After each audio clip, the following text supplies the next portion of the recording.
Ay, Dios mío de mi vida. Pues muy buenos días, muy buenas tardes, muy buenas noches. No sé cómo vaya a estar el asunto ahí con ustedes. Ay, no, pues ha estado la cosa que arde. Obviamente ustedes no tienen por qué cumplir con mis pendientes, pero pues ya, ahorita me puse en la mañana y de plano voy a hacer una primera hora y me voy a dar la clase de que toca el día de hoy, martes, ya es 10, ya es 15 el día de hoy, qué barbaridad, 15 de octubre. Y cuando regrese de la clase presencial, que espero que sí funcione el internet y que sí pueda grabarla, ¿no? A la hora de la clase, grabo la segunda parte de la semana pasada para que ustedes estén pues en orden y ay, pues espero que no esté agarrando estas costumbritas porque no tienen ni idea cómo me causa, ay, cómo me causa ansiedad el estar quedando mal con las personas. Eh, la sesión de la semana pasada se trató de Enrique III de Inglaterra. Les comentaba a las personas que se presentan, ¿no? A clase, que en nuestro tiempo, pues una historia, una clase de historia que se da basada en biografías, ¿no? Como lo hacíamos en las clases cuando estábamos en primaria y secundaria, es muy mal visto porque las biografías ahorita se consideran como, pues como una visión muy miope, como algo muy atropellado. Eh, en nuestro momento, en nuestra actualidad, las clases se dan por épocas o por eras en espacios geográficos. Entonces, en vez de que yo les platique del reinado de Elizabeth, pues platicamos de la era isabelina. O en vez de la reina Victoria, pues la era victoriana. Con Enrique III me gustaría que me dieran oportunidad, porque como todo sucedió en el siglo XIII y la Edad Media se clasificó como un conjunto, ¿no? O sea, la Edad Media y luego de repente ahí ya para el siglo XVII, XVIII, bueno, pues alta Edad Media, baja Edad Media y alta Edad Media y luego ya en el XIX, pues alta Edad Media, Edad Plena, Media y luego lo que es la siguiente.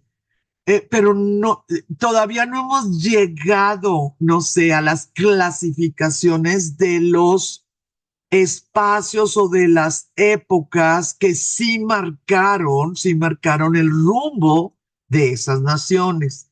Entonces, cuando yo les platico, cuando yo les digo que voy a platicarles de Enrique III, más bien lo que les estoy diciendo es que voy a platicarles de la época que marcó Enrique III, porque pues él gobernó, híjola, imagínense, desde los 9 años de edad le tocó la corona.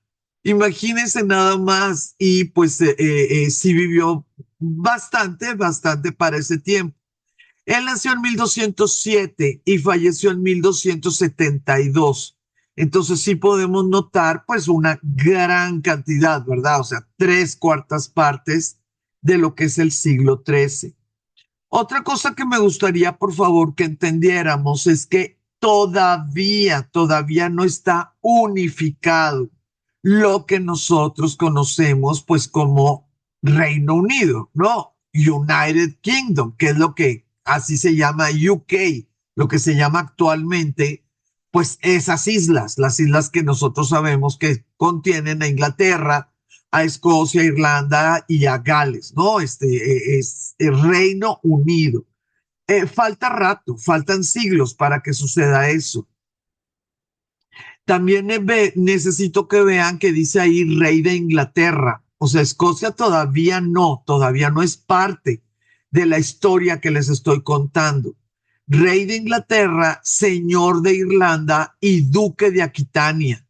Entonces, en el siglo XIII, todavía ¿sí? Todavía. Inglaterra estaba contenida, lo que era el poder del rey de Inglaterra, todavía estaba contenida en diferentes espacios. Ustedes pueden ver ahí en verde, ahí tienen Inglaterra, tienen un pedacito de Irlanda y vean la cantidad tremenda, pero tremenda que baja, ¿sí? Por el continente, por el país que nosotros conocemos como Francia. Sí bueno, recordar que esto que tienen ahí verde, pues es en la máxima extensión, ¿no? Pues con el tío de Enrique III, que fue Ricardo Corazón de León, con el papá de Enrique III, que fue Juan Sin Tierra, va a iniciarse la decadencia, va a iniciarse esa disminución de territorio, porque claro, ustedes ya se saben la historia de las cruzadas albigenses y ya saben cómo se desequilibró todo lo que estaba más o menos acomodado en el sur del territorio francés. También hemos estado platicando, ¿verdad? Pues que conforme pasaban las décadas, no era tan sencillo para los reyes de Inglaterra mantener sus territorios en el espacio de Francia. Vamos a recordar, esto que está verde, este imperio, se le llama imperio angevino, porque les recuerdo que el fundador de la dinastía a la que pertenece Enrique III, Juan Sin Tierra, Ricardo, Enrique II, ¿verdad? Vienen de los Anjou. Entonces el imperio se llamó Angevino. ¿Qué va a poder hacer Enrique III con la herencia gigantesca, ¿verdad? Que fueron legándole sus antepasados. 3 generaciones, no es tanto, ¿verdad? Pues no va a tener la oportunidad de mantenerlas. No va a poder hacerlo. No quiere decir que Enrique III vaya a pasar a la historia como un mal gobernante o como un gobernante débil. No, porque hizo muchas cosas adentro de Inglaterra, pero en cuestiones territoriales, en cuestiones de poderío fuera de Inglaterra, pues a él ya le tocó la última consecuencia, ¿verdad? De las peleas, de las disputas de su papá y principalmente de su tío, ¿no? Ricardo Corazón de León. Entonces, por favor, Enrique III, siglo XIII, y el imperio angevino, poco a poco, en el siglo XIII, haciéndose pequeño, específicamente porque va a perder territorios en el espacio francés. ¿Ok? Enrique III va a reinar 56 años. De esos 56 años, solamente 4 años fue menor de edad. Él tuvo 13 tutores. O sea, su papá cuando ya sintió que se estaba muriendo, dijo, no, pues este muchachito está muy chiquito, pues 9 años, hizo lo necesario para que 13 personalidades de altísimo nivel dentro de lo que era la corte de Inglaterra, pues cuidaran al niño, ¿no? Lo cuidaran en el sentido de vida, ¿verdad? Que cuidaran, que no lo mataran, que no lo secuestraran, que no lo envenenaran, pero también que tomaran las decisiones, ¿no? Pues o sea, ¿cómo va a ser posible que todo lo que tú trataste de defender, como el rey Juan Sin Tierra, ¿verdad? Tuvo que batallar con su mamá, con su hermano, con los reyes de Francia, con las cruzadas, con todo mundo tuvo que batallar, pobre hombre. No iba a perder simple y sencillamente por no tomar provisiones. Entonces, cuando sucede este problemón, ¿verdad? De que en 1216 sube un niño de 9 años al trono. Bueno, sí, pero lo único que tenían que hacer estos tutores era no pelearse entre ellos, o si se peleaban que no se notara mucho, ¿no? No pelearse entre ellos y esperar con que esperaran 4 años, o sea, hasta los 13 años, apretado, pero sí se podía, o sea, sí había casas monárquicas donde se hacía el reconocimiento de edad en el joven rey, ¿verdad? Coronado antes de que tuviera una edad específica. El, una de las más importantes herencias que recibió este niño de 9 años fue el problemón que no pudo solucionar en vida su papá y que estaba relacionado con la inconformidad de los varones con B grande, ¿verdad? Los varones, o sea, las casas nobles, los patriarcas, ¿no? De esas casas nobles. Eh, Cuando él subió al trono, pues fue una oportunidad muy sencilla de entender, discúlpenme, una oportunidad muy sencilla de entender para estos varones enojados con esta idea de la Carta Magna, en que todo mundo tenía que ser respetuoso de la ley, eh, que los juzgados tenían que juzgar de manera pareja a cualquier inglés, que no significaba nada que tú tuvieras tierras para pues que tuvieras impunidad, ¿no? En tus delitos y todo eso. Claro que no les gustó. Y eso, bueno, pobres, los ingleses y pobres Juan y lo que quieras, pues tenían 20 años, 15 años tratando de darle para atrás algo que no iba a suceder. Ahorita estamos en el siglo XXI y sigue vigente el espíritu y la idea de que no existe nadie por encima de la ley, ni siquiera el rey, que es el núcleo, ¿no? De la Carta Magna.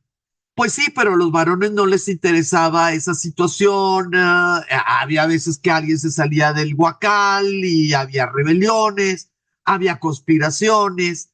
Pues sí, todo en chiquito mientras el rey está vivo, pero se te muere el rey y el que sube al trono tiene 9 años, pues claro que es así como, ¡pum! Este es el momento. ¿Quiénes controlaron la guerra de los varones? Bueno, pues los que estaban cercanos al rey, sí, los que ya estaban a gusto con su situación. ¿La controlaron? Sí, sí la controlaron.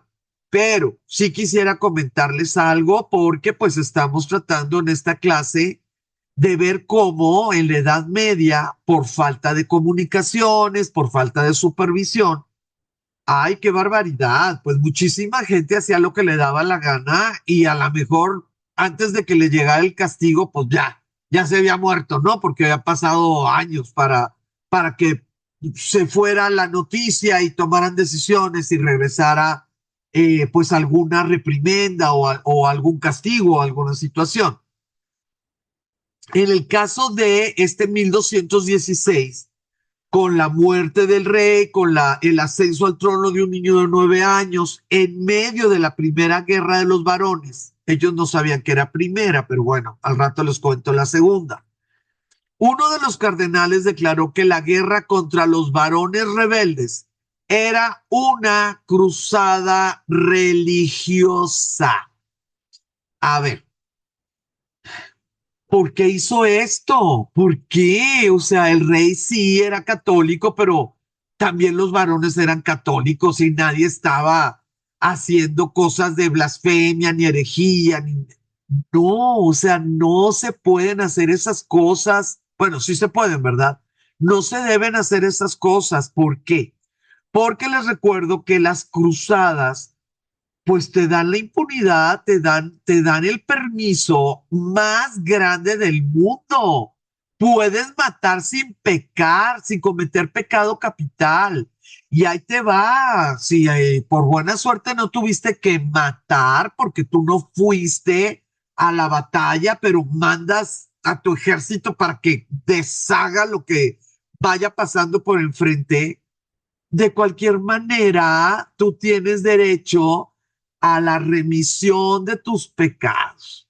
Entonces, el que alguien diga que tu guerrita, para cosas totalmente personales, ¿verdad? Para cosas totalmente de tu familia, son parte de una cruzada, pues es algo terrorífico, porque no hay límite. No hay castigo en esta tierra y no va a haber castigo en el más allá. Entonces, pues esta primera guerra de los varones sí fue sofocada, pero las cosas que se cuentan, ¿verdad? Las medidas que se tomaron, se considera que sí fueron como muy brutales. Si hablamos un poquito del reinado de Enrique III, pues aunque nos vayamos así a grandes saltos, ¿verdad? Porque pues, son 56 años. Durante su reinado tuvo que luchar para mantener el control del país, porque de él dependían grupos que no eran de ingleses. Pues él tenía a un lado Irlanda y pues se suponía que él era el señor de Irlanda porque su papá pues invadió y conquistó. Claro que los irlandeses no estaban de acuerdo. eh, en sus espacios había católicos, claro, porque era la religión que existía, pero también había judíos. En sus espacios estaban los galeses y los escoceses. Eh, Existía mucho paganismo en los espacios más aislados, no más alejados de las ciudades. Se estaban perdiendo territorios dentro de lo que era los ducados, ¿verdad? De Aquitania, los tradicionales. Siempre, pues ellos tenían el pendiente de los hombres del norte, ¿no? Los que antes se les llamaron vikingos y ahora, pues, ya en el siglo XIII ya se podían decir por nombre, ¿no? Suecos, daneses, noruegos. Siempre las personas de la isla, de las islas británicas, pues van a saber que el lobo anda suelto. Entonces, 50, vamos a cerrar el número, 50 años en el trono, con todos esos fierritos en la lumbre, implicó una lucha constante. A veces la perdía, sí, claro, a veces pues no apagaba el fuego, ¿no? Por completo. Pero lo interesante de este medio siglo de reinado es que Enrique estaba en esta situación de la lucha por el control, en este enfrentamiento con a la nobleza inglesa, en estos conatos de guerras civiles, porque claro que pues si tus aristócratas levantan un ejército en contra de la corona, pues aunque no le quieras decir guerra civil, pues la historia le va a llamar guerra civil. Eh, invasiones. Londres fue tomado una vez por el rey, digo, por la corona francesa. Todo eso le sucedió, pero solucionaba, pactaba. A veces se equivocaba, pero tenía consejeros, tenía diplomáticos, tenía mano derecha, un hombre de apellido Marshall, muy importante en la historia de Inglaterra. Entonces, la era de Enrique III va a estar clasificada como una era de fortificación de la corona, ¿sí? No porque se la pase luchando quiere decir que la corona estaba débil. No, la corona estaba débil y con Enrique III y esa lucha y su gente, etcétera, la entregó muchos años después, ¿verdad? A su hijo, la entregó fortificada. Entonces, algunas cositas acerca de esta coronación. Algunas cositas medio especialonas, ¿no? Medio chistositas.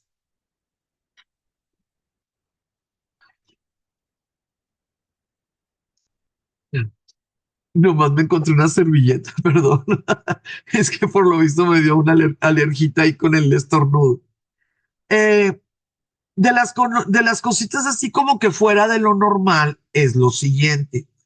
Como había una urgencia de la coronación para que no hubiera dudas o para que no saliera por ahí alguien que dijera que él había nacido primero y que tenía la sangre de Enrique, lo que ustedes quieran, perdón, la sangre de Juan y de la familia. Uno de los cardenales, otro que era el legado papal, otro así de la gente que estaba metida, ¿no? Metida en el castillo cuando murió Juan, dijo, ahorita se tiene que hacer la coronación, ahorita en este momento. Es que no conseguimos a Canterbury, no conseguimos al obispo de Canterbury. Háblenle al obispo de York. Es que no conseguimos al obispo de York. Ya no hay tiempo. Que se haga la coronación aquí con el obispo de Gloucester. ¿Qué tenemos con estas cosas? ¿Qué tenemos que saber con estas cosas? Mire, ya en el siglo XIII estaba muy establecido cómo se barajaban, ¿sí? Las jerarquías dentro de las catedrales. Esto sucede en el siglo XIII. Cuando en el siglo XVI ellos van a romper, los ingleses van a romper con Roma, los obispos no se dejaron.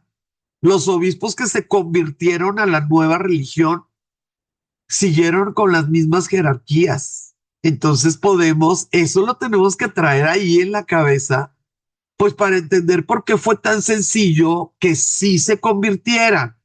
Pues oye, era gente muy poderosa, los obispos eran muy poderosos, simplemente pues pasaron, ¿no? A la religión de Estado que más adelante pues se va a llamar anglicanismo.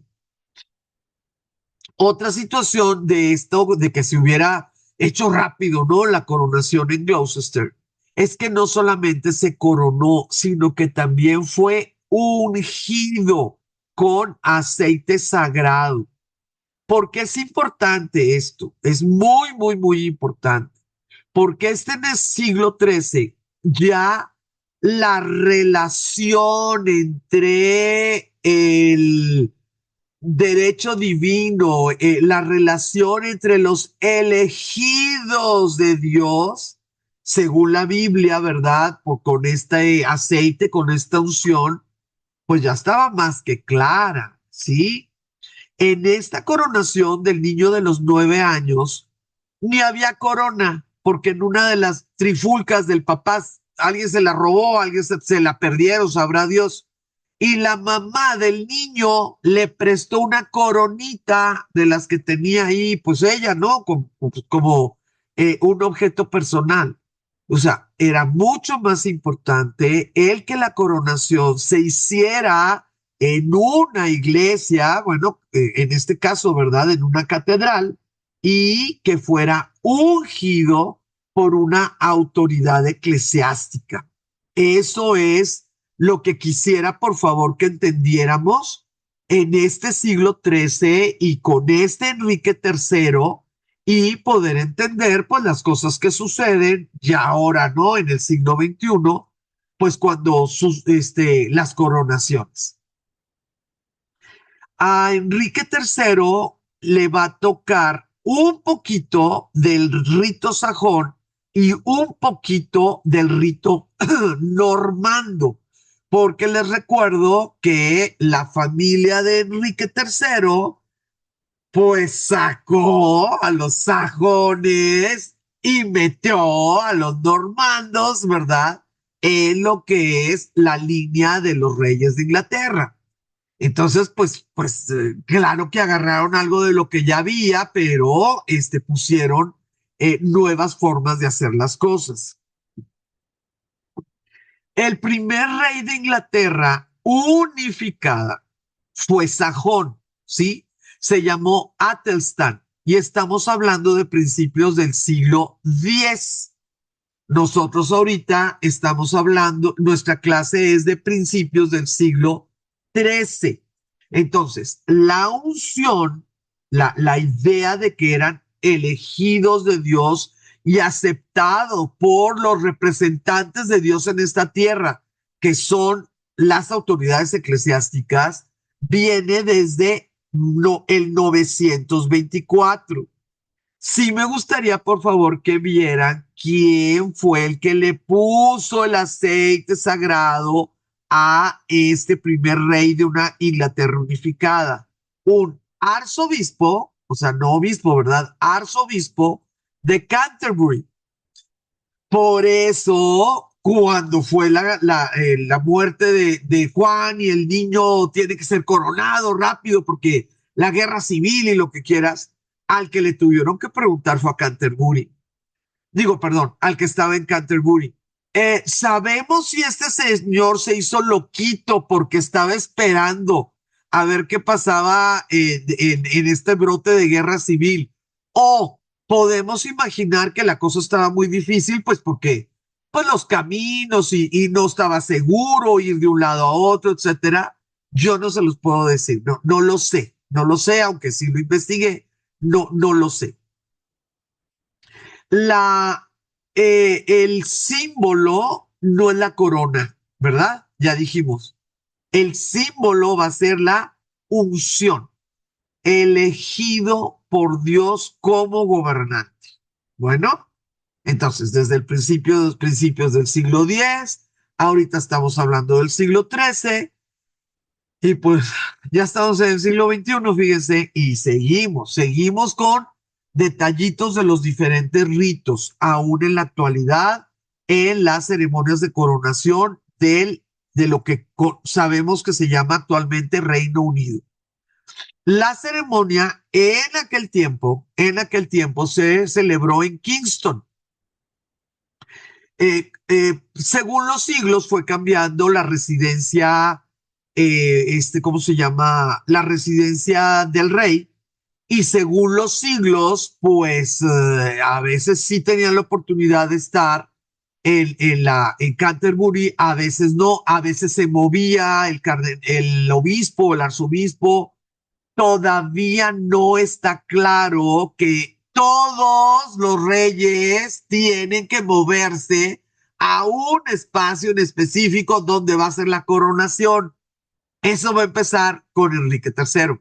Sí, por eso les digo que Enrique III pues hace toda una era, todo un periodo. Entonces, miren, esta primera ceremonia del siglo X se hizo en un lugar que se llama Kingston. También ahora se llama Kingston.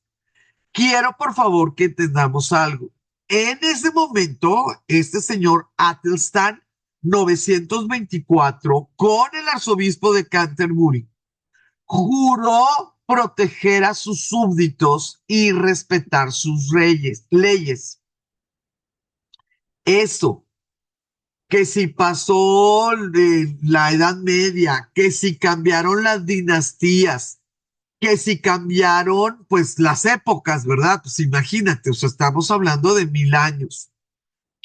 Quiero decirles que ese pacto, sí, ese pacto recíproco, porque yo juro proteger a los súbditos y respetar las leyes, y los súbditos, en el momento que aceptan ese juramento, aceptan su sumisión, aceptan ser súbditos de ese hombre que tienen enfrente ungido, con corona, con un cetro, con una espada, con una capa, todo específico, ¿verdad? Para la ceremonia. Es un pacto recíproco que se ha conservado hasta el día de hoy. Son países que tienen 1000 años siguiendo ciertos compromisos que fueron creados y que gracias a esos compromisos pues sigue siendo una monarquía, ¿no? Se cree que esos compromisos hacen la estabilidad o el poder o el esplendor, porque pues estamos hablando de Inglaterra, ¿no? A través del tiempo. El rito fue incorporando poco a poco nuevos elementos para reflejar el creciente poder del rey. Entonces, una cosa es que este señor en el siglo X haya hecho algo sencillo y otra muy diferente, ¿verdad? Que 100 años o 200 años después se hubiera hecho exactamente lo mismo. Pues no. El rito normando fue trasladado, ¡tarán!, a la abadía de Westminster. Pues nosotros sabemos que ahí es donde pasan las cosas, ¿verdad? La coronación de Guillermo el Conquistador en 1066, que es cuando empieza la historia, ¿verdad? De la familia de este Enrique III. Eh, la coronación de Guillermo el Conquistador se hizo en esta abadía. En su momento sí era abadía. Fue abadía benedictina, luego benedictinos reformados. Era grande, no como la de Enrique III, ahorita se las voy a platicar, pero era suficiente. Además, les recuerdo, ¿sí? Les recuerdo Guillermo, el conquistador, pues llegó con ejército, o sea, él desembarcó. Eso se los platiqué el trimestre pasado.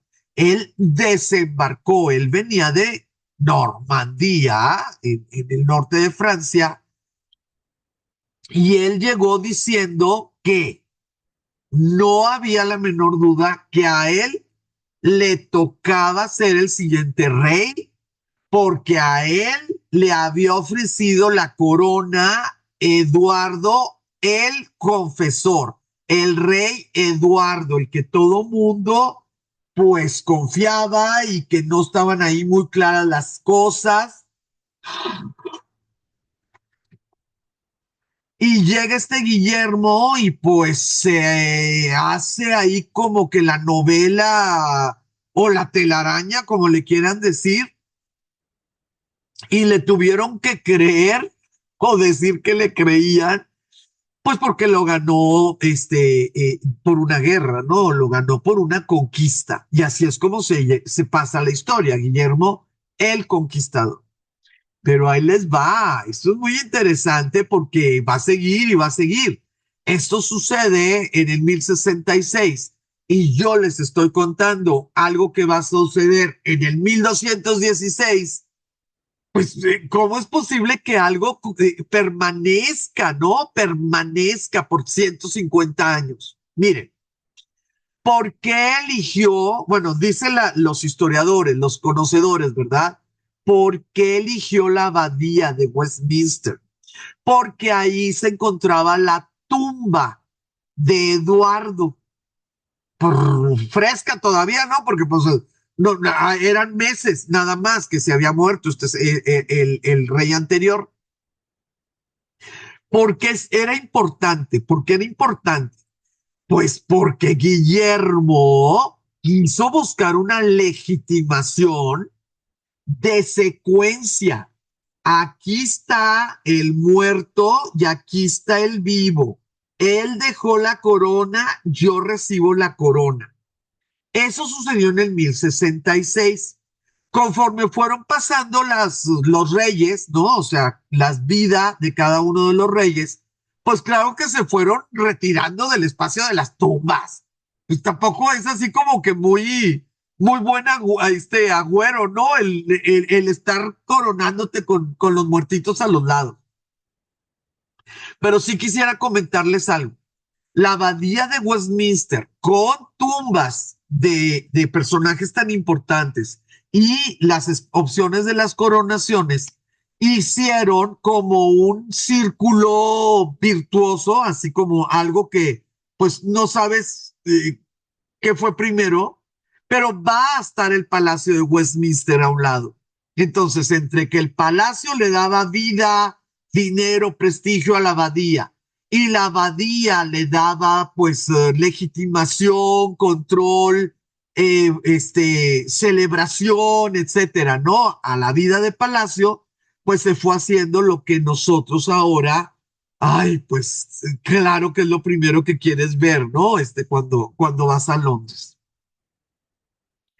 Eh, Como les decía, no pudo moverse, ahí lo hizo en Gloucester, pero no les he dicho que no le pudieron hacer más la lucha, no le pudieron hacer más la lucha, porque, tarán, tarán, Luis de Francia, el futuro San Luis, ¿eh? O sea, aquí son puros top, top, había tomado Londres. Sí, sí, sí, sí, sí, sí, sí. Londres estaba tomado por la corona francesa. No prosperó, pues porque tuvo que regresarse, ¿no? El príncipe, que en aquel tiempo todavía no se llamaba Delfín. No, no, no, no, no. Príncipe tuvo que regresarse porque estaban muchas cosas cocinándose, ¿no? En territorio francés. Pero chequen el punto, o sea, no solamente los ingleses bajaban a Francia, también los franceses subían a Inglaterra. Eran momentos medio raritos, porque en nuestro mundo, pues un continente se contiene, ¿no? Con su costa, las islas se contienen con sus costas, pero aquí, pues simple y sencillamente los mares, pues era una manera hasta menos tortuosa, ¿no? De transportarse, porque cuando te transportas por tierra, pues son cosas así como, ay, dificilísimas, más peligrosas, etcétera. Pero va a suceder algo interesante, va a suceder algo interesante. 4 años después que ya tenía el niño 13 años, pues algo ha de haber sucedido, porque dice la historia que Enrique a los 13 exigió que se le pusiera por escrito y con todos los sellos que él ya era el rey y que no necesitaba tutores, ¿sí? Consejeros sí, pero tutores no. Él lo exigió. Entonces, no sabemos si esa exigencia fue trabajada por la mamá o por otra gente más adulta que le conviniera con el Papa. Porque resulta que sí está, o sea, sí sabemos que el Papa Honorio III exigió, sí, exigió que se celebrara una nueva coronación en la abadía de Westminster. ¿A quién le convenía que fuera en la abadía? Pues a Enrique III. Por eso es muy probable que las personas que estaban buscando legitimación de la familia, ¿no? De esta dinastía, pues movieran todos los hilos para que llegara una orden del mero mero, que es el Papa, y que se volviera a hacer la coronación, pues con más elegancia, con más invitados, con ahí un besamanos que se pudiera notar quién iba y quién no iba, ¿verdad? Con este muchachito, pues todavía chiquito, ¿verdad? Pero pues ya en plenos poderes, aunque estuviera tan jovencito. Lo que nosotros conocemos como Abadía de Westminster es en realidad la colegiata de San Pedro en Westminster, ¿no? Se llama su nombre es colegiata de San Pedro. Una colegiata es un espacio que se creó para tomar decisiones colegiadas de las diferentes personas que andaban fuera de la capital o de la ciudad importante. Eh, mm, Cuando hay muy poca densidad poblacional, pues la gente no puede estar siempre concentrada en un solo lugar, ¿verdad? O sea, pues tiene que hacer sus trabajos, pero para poder recibir pues instrucciones y capacitación para poder dar informes, sí se pone un espacio. Entonces, una colegiata. ¿Por qué ese de San Pedro? Porque se dice que en la tradición, ¿verdad?, del siglo VII, es que fue fundada ahí en Westminster, que no se llamaba Westminster, que fue fundada en ese espacio porque el obispo tuvo una visión. Esa visión, en esa visión estaba San Pedro pidiéndole que hiciera pues esta edificación para poder acelerar, ¿no? La religiosidad o la devoción de lo que es el área. ¿Por qué les digo que no se llamaba Westminster? Porque Westminster significa el monasterio del oeste, ¿no? El West Monastery, Westminster. Entonces, primero fue la colegiata y luego pues fue la abadía y luego se llamó Westminster, ¿no? Va a ir caminando según los siglos. Eh, ¿Cuándo se hace hermosa? ¿Cuándo se hace gigantesca? Con Enrique III. No él cuando tenía 13 años de edad, no, porque no estaba ahí todavía bien, bien, ¿cómo se dice? Amarrado, ¿no? Al trono. Pero 20 años después, 25 años después, claro que Enrique y su grupo y su ejército y todo, pues estaban haciendo muy buen trabajo y sí pudo haber una cantidad muy importante de actividad de construcción. Vean por favor qué cosa tan hermosísima, qué cosa tan preciosa, lo esbelto, lo alto, lo esquemático, ¿no? O sea, parece como si fuera una filigrana. Es muy, muy, muy hermosa. La que nosotros conocemos, pues es una evolución, claro. Claro que es una evolución, claro que ha habido restauraciones, claro que hubo incendios y se tuvo que modificar, claro que hubo bombardeos en la Segunda Guerra Mundial, pero sí necesito que entendamos algo. Enrique III va a ser el rey que introduce el gótico a los espacios ingleses. ¿Ok? Él va a ser. ¿Por qué? Porque él es angevino. Queridas, en la corte de Enrique III se hablaba francés. Cuando estaban en Londres, en la corte se hablaba francés en el siglo XIII. Todavía la idea esta de Leonor de Aquitania, todavía esa idea de que muchos de los príncipes, los condes, los duques tenían que ser educados en territorio francés porque ahí estaban sus señoríos, ahí estaba pues su riqueza, ¿verdad? Todavía en el siglo XIII existía, ¿cómo ven?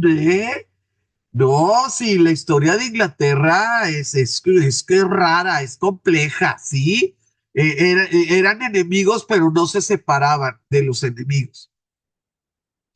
Esto que están viendo ustedes aquí es el mapa, pero ya actual.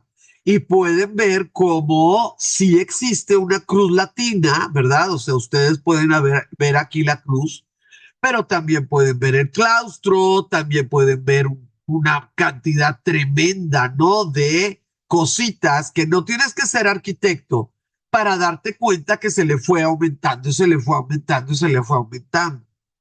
Hay espacios en que si tú circulas por ellos, pues te das cuenta que tienen alturas normales. Pero fíjese, por favor, sus techos son techos que, pues por lo que estudiamos, ustedes que han tomado tantas clases, claro que lo relacionas con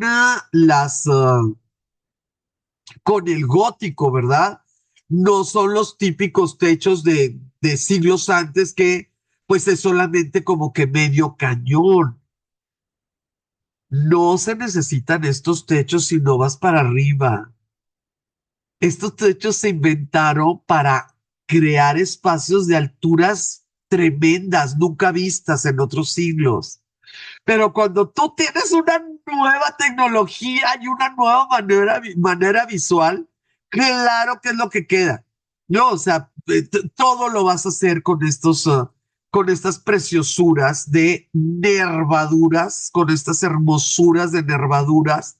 Y bueno, le vas a dar una armonía a estas arcos que ya no van a ser de medio punto, ¿verdad? Ya van a tener su almendrita, ¿no? En la parte de arriba. Quisiera, por favor, mostrarles una nadita, ¿verdad? De vitrales ingleses. Les tengo que decir dos cosas.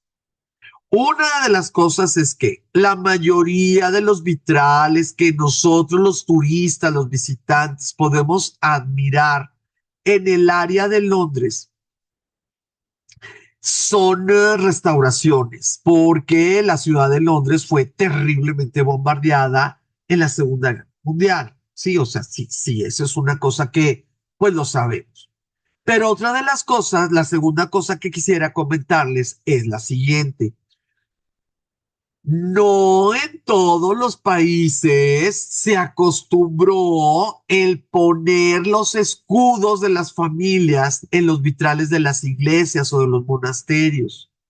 En otros espacios, ya vamos a pensar España, vamos a pensar Francia, por supuesto, ¿verdad?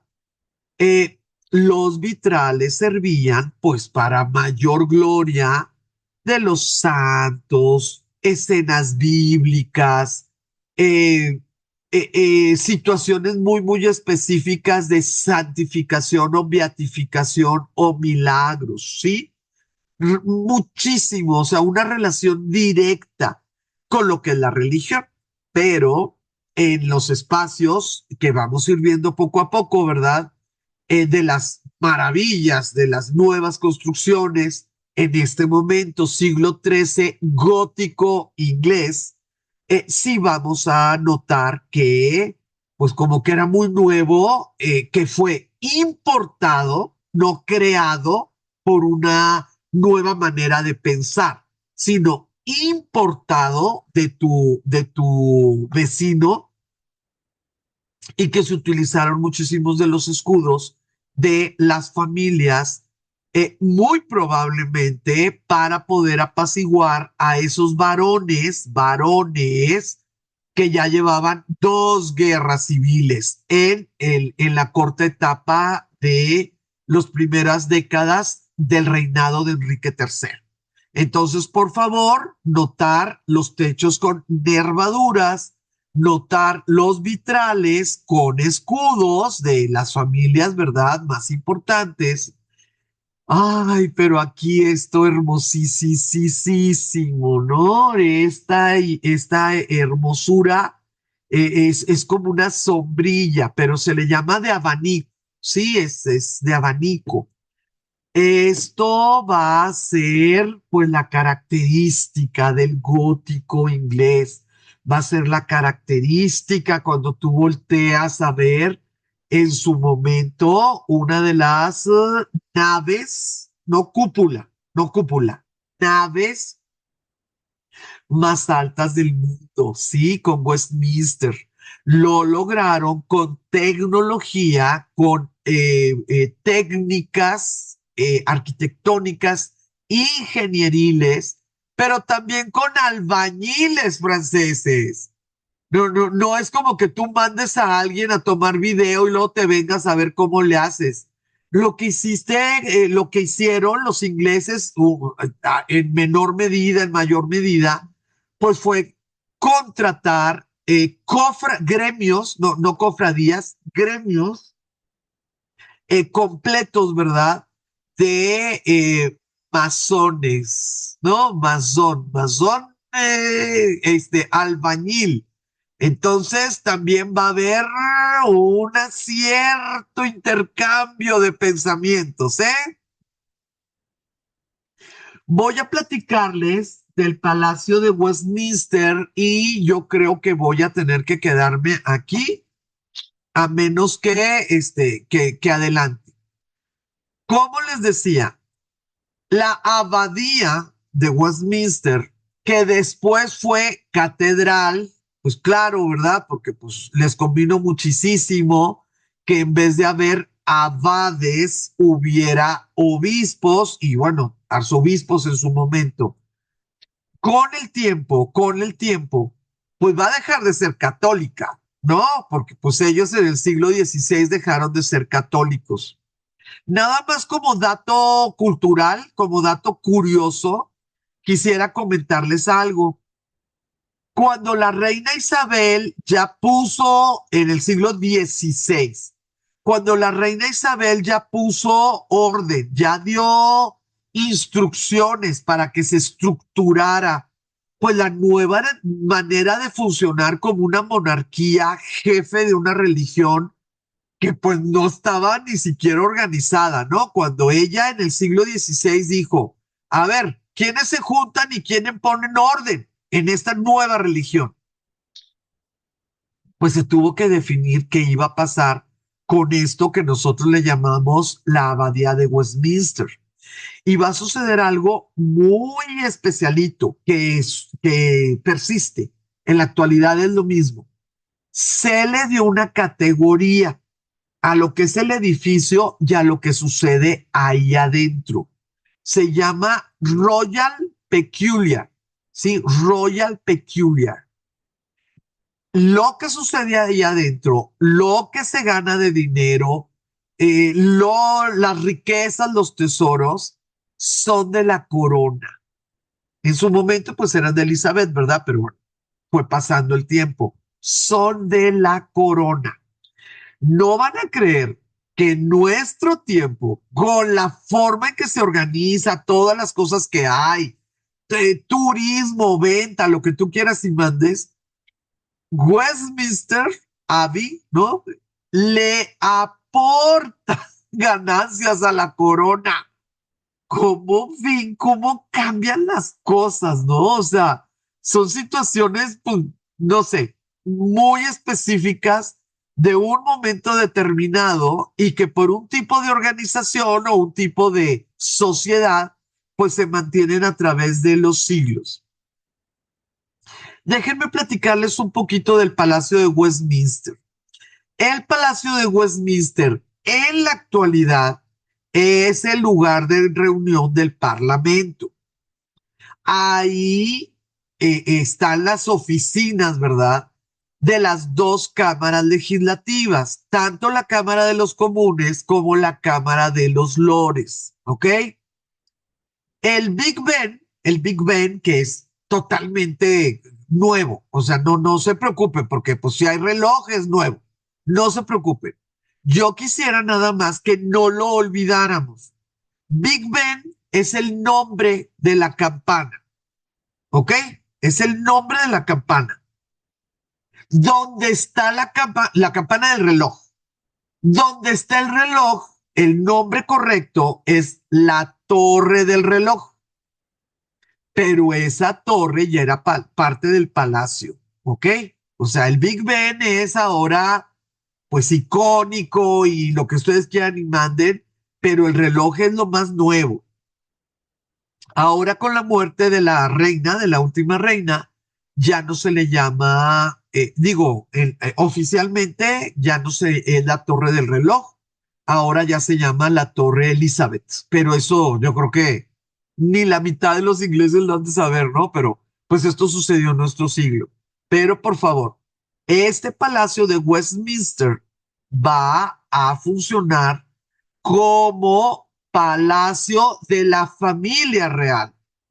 Ahora es el Parlamento, pero en el tiempo de Enrique III, pues era donde vivían, donde funcionaban, donde se tomaban las decisiones. Pero sí, ¿qué quiero decirles? Pues resulta que el Parlamento va a hacer unas cosas que se instituye y que luego va a ir evolucionando en los tiempos de Enrique III. Es muy importante este dato, muy importante este dato, ¿ok?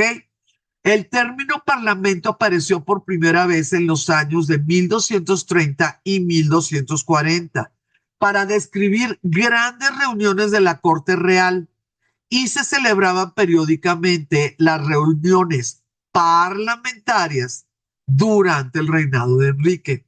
Necesito que tomen la palabra de donde viene parlamento, parler, en francés. Francés, porque en la corte se hablaba francés. Parlamento. Estas reuniones parlamentarias se emplearon para acordar el aumento de impuestos. Fíjense, por favor, en el siglo XIII, todavía los impuestos no eran una cuestión anual o semestral o bimestral. No, los impuestos eran cargas extra dependiendo de la urgencia, dependiendo de la emergencia, pues se tenían que acordar, ¿no? O sea, no llegaba el rey a quitar pedazos de tierra para disque cobrar impuestos, pues se te vuelve la gente en contra tuya, ¿no? Entonces, se tenían que tomar acuerdos, previsiones, pues ver cómo se hacían las cosas y ese tipo de situaciones era lo que se discutía, ¿no? En las reuniones parlamentarias. Durante el reinado de Enrique, los condados, o sea, los condes, no los señores feudales, los condes comenzaron a enviar delegaciones regulares a estos parlamentos y llegaron a representar un segmento más amplio de la comunidad que simplemente los principales varones. Entonces, en el tiempo de Enrique III vamos a tener la semilla de la Cámara de los Lores y de la Cámara de los Comunes, ¿sí? La semillita, el famosísimo, importantísimo Parlamento. En la actualidad, pues el palacio, ¿sí? Ustedes pueden verlo, pues en cualquier espacio, ¿verdad? Es gigantesco, es bellísimo. Sí podemos notar estas situaciones góticas, pero aunque no lo sepamos, sí podemos entender que se fue haciendo más grande y más grande con el tiempo, ¿verdad? Con el nivel de importancia de la familia real. El edificio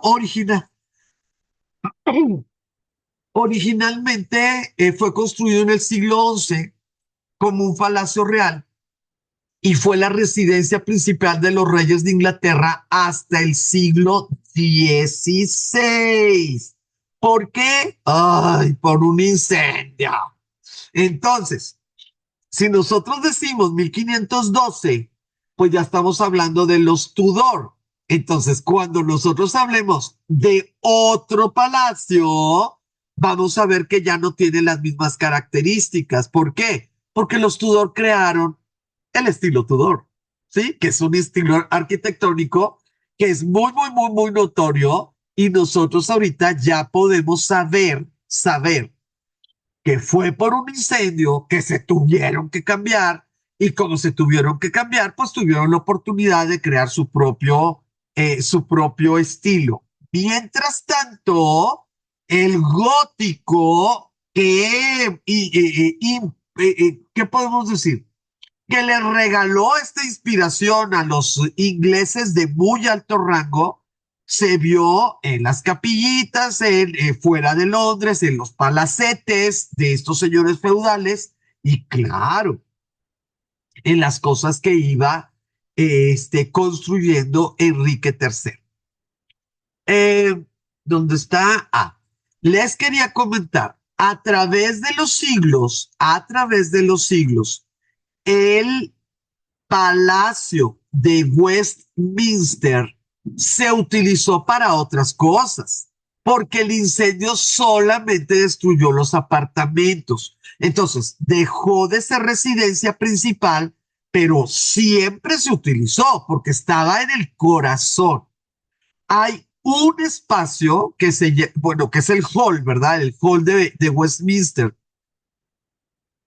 que sigue vivo, sí, sigue vivo, es medieval y sigue vivo. Este es, vean por favor, sí, lo que son las técnicas que se utilizaron y chequen cómo están todavía arcos de románico, este arco que es de medio punto, ¿verdad? Vean por favor cómo tiene todos estos pedazotototes como todavía un poquito de fortaleza, ¿no? De que ellos tienen que estar en guardia, tienen que estar a la defensiva. Entonces, sí podemos notar lo medieval, pues porque todavía agarró ciertos elementos del pasado, pero ya estaban tratando, ¿no? De elevar muchísimo la altura a través de estas contrafuertes y a través de estas ligerezas en el techo, ¿no? Para poder irte para arriba y que no se colapsen las paredes. ¿Para qué se usaba el hall? Era para el banquete después de la coronación, ¿sí? Los banquetes en la Inglaterra medieval eran grandes representaciones teatrales que demostraban el poder, la riqueza y el estatus social de la nobleza. El rey ocupaba un lugar central rodeado de símbolos de poder y velas, ¿no? Así que se notara. El anfitrión buscaba impresionar a los invitados con la cantidad y calidad de la comida, así como con su presentación. Nosotros creemos que cuando vamos a un restaurante de moda carísimo y nos traen, qué bárbaros, o sea, en piedras lunares, ¿no? El cóctel y creemos que están haciendo cosas. No, no, no, no. El esfuerzo que hacían los cocineros, que no se les llamaban chef, para poder hacer algo único y nunca visto, era realmente, realmente notable, ¿eh? Y estamos hablando de Edad Media y de Inglaterra, que no es famosa por su refinamiento. Se servían muchos platos, a veces hasta 10 en una sola comida. Se usaban especies de origen exótico como el jengibre blanco, el azafrán, el comino o la pimienta. La bebida preferida del vino y a veces se diluía con agua porque no siempre había buenos vinos. Pues no crean que había viñedos por todos lados. Pero cerveza, sidra o aguamiel se servía con jarras, ¿no? Jarras y jarras. Les voy a enseñar una pintura del último banquete que se hizo en nuestra era, ¿no? En nuestros tiempos, nada más para que se den cuenta que cuando decimos que el banquete de coronación, pues no quiere decir que a todos los invitados se les daba de comer, ¿eh? No, no, no, no, no, no, no, no, no, no. Este es el banquete que se hizo en 1821 con Jorge, ¿sí? Fue el último banquete que se hizo en ese hall. Como ustedes ya vieron la foto, ya pueden identificar la pintura, ¿eh? Ya pueden identificarla. Pero sí quisiera, por favor, que notaran que había muchísimas personas invitadas. Y era un honor tremendo, ¿verdad? Pero esos invitados no se movían, pues ahora sí que espectadores, ¿no? Y las personas que estaban en ¿cómo se llama? Que tenían un asiento asignado, eran los de mayor rango. Y esas personas con asiento asignado, cada una de ellas tenía dos personas a su servicio. Una que se hacía cargo de todo lo que era el plato, el cubierto, ahí viene, ahí va, le sirvo, no le sirvo, le quito, se le cayó, así lo que quieras. y otra que se hacía cargo de la bebida. Era una verdadera locura, ¿no? Estamos hablando de 1821, la última vez que se utilizó el hall.